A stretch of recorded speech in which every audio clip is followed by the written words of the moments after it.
Q 0,1 बिंदुओं P 5, -3 और R x, 6 के समदूरस्थ है तो x का मान ज्ञात कीजिए। देखिए P ये बिंदु Q है, R ये जो Q बिंदु है कह रहा है कि P और R दोनों के समदूरस्थ है। ठीक है, तो सबसे पहला काम क्या करेंगे, दो बिंदुओं के बीच की दूरी। फार्मूला क्या होता है, D बराबर √x2 - x1 का whole square plus y2 - y1 का होल स्क्वायर। ठीक है, तो सबसे पहला क्या निकालेंगे, पी क्यू निकाल लेंगे। पी क्यू कैसे निकलता है, √5 - 0 का होल स्क्वायर -3 - 1 का होल स्क्वायर। तो 5 में 0 क्या, कितना बचेगा, 5 5 का स्क्वायर -4 का स्क्वायर। 5 पचा 25, 4 चक्को 16, कितना हो जाएगा 6 5 11 की 1 हासिल बचे 1, 2 1 3 3 1 4, √41 मात्रक। ठीक है, इसी तरह से अब हम क्या निकाल लेंगे, क्यू आर निकाल लेंगे। क्या निकाल लेंगे, क्यू आर कैसे निकलेगा, √x - 0 का होल स्क्वायर 6 - 1 का स्क्वायर। तो x - 0 का स्क्वायर तो x स्क्वायर हो गया, यहाँ पे 5 स्क्वायर हो गया। तो x स्क्वायर का क्या होता है, तो ये हो जाएगा PR = QR = √x² और 5 5 25। ठीक है, अब चूंकि बिंदु Q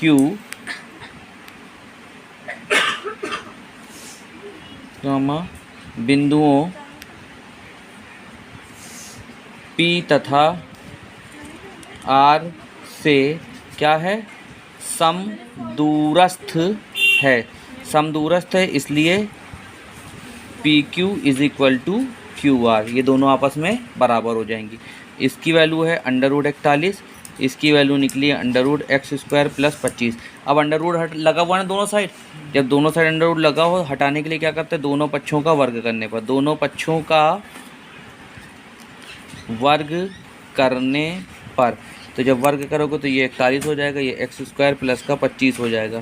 तो x² = 41, ये प्लस में 25 है, इधर आएगा तो माइनस में, कितना बचेगा 6 बचा 16, x बराबर √16, x बराबर कितना हो जाएगा, ±4। ठीक है, या तो इसका मान +4 होगा और या इसका मान -4 होगा। ठीक है, यही हमारा आंसर हो गया। क्वेश्चन कह रहा है कि y के वे मान ज्ञात कीजिए। y के वे मान ज्ञात कीजिए जिनके लिए बिंदुओं 5, -3 तथा 13, y के बीच की दूरी 10 इकाई है। ठीक है, सबसे पहला काम क्या करेंगे, y के मान निकालना है ना। सबसे पहला देखो, माना x1 बराबर 5, y1 बराबर -3, x2 बराबर 13 और y2 बराबर y। ठीक है, अब फार्मूला क्या होता है, दो बिंदुओं के बीच की दूरी, दो बिंदुओं के बीच की दूरी का फार्मूला क्या होता है, D बराबर √x2 - x1 का whole square plus y2 - y1 का होल स्क्वायर। तो अब किसके 5, -3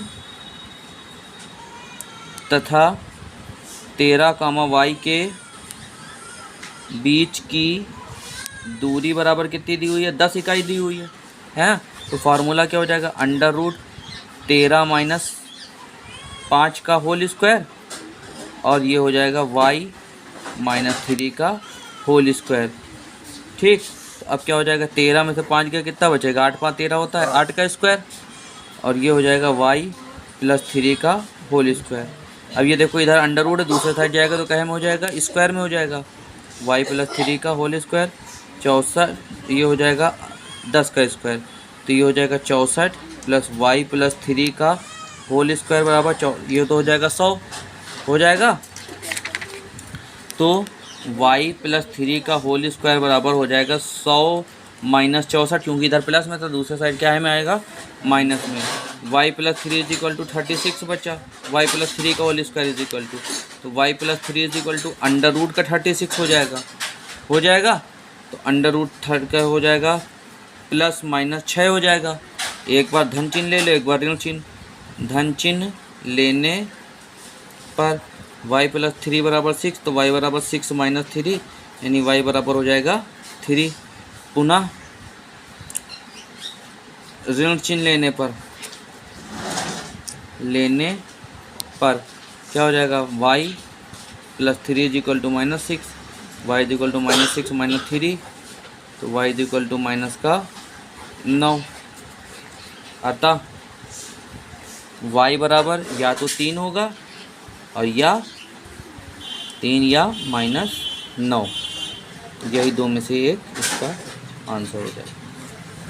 ठीक है।